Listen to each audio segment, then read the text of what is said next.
नमस्कार सबाइके केमन आছেন সবাই। আজকে আমার এই ছোট্ট ব্লগে আপনাদের সবাইকে স্বাগত জানাই। আজ 16 মে ফ্রাইডে বিকেল ওই 5টার মতো বাজে। আগের ব্লগে আপনাদের সাথে শেয়ার করেছিলাম যে আমার ভাইরা আসছে কলকাতা থেকে, তো ওরা তো চলে এসছে। তো আজকেই ওদেরকে নিয়ে একটু আমাদের আশেপাশে কি আছে এটা দেখানোর জন্য নিয়ে এসেছি। তো আমাদের বাড়ির পাশেই একদম এই জায়গাটা আছে। এই জায়গাটার নাম হচ্ছে অটল সরোবর। দিনের বেলা যা এখানে গরম পড়ে, তাই জন্য একটু সন্ধে হলে বা একটু বিকাল হলে তখনই আমরা বেরোই।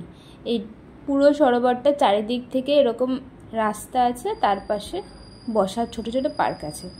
এই গাছটার মধ্যে দেখুন কত বক না সারস পাখি আমি ঠিক জানি না, কিন্তু অনেকগুলো এখানে আছে।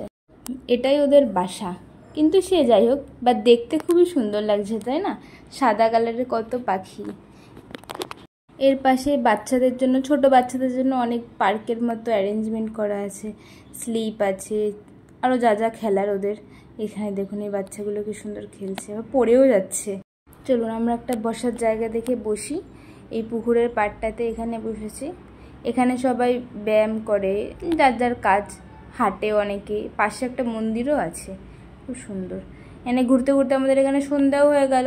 তো আমার হাজব্যান্ড ওর ডিউটি থেকে বাড়ি যাচ্ছিল, তো আমাদেরকেও একেবারে তুলে নিয়েছে। তো আমরা একসাথেই বাড়ি ফিরে যাচ্ছি। তো আমার এই ছোট্ট ব্লগটা আপনাদের কেমন লাগলো জানাবেন। যদি ভালো লাগে তাহলে এটা লাইক করে, কমেন্ট করে আর সাবস্ক্রাইব করে পাশে থাকবেন। ধন্যবাদ সবাইকে, শুভরাত্রি।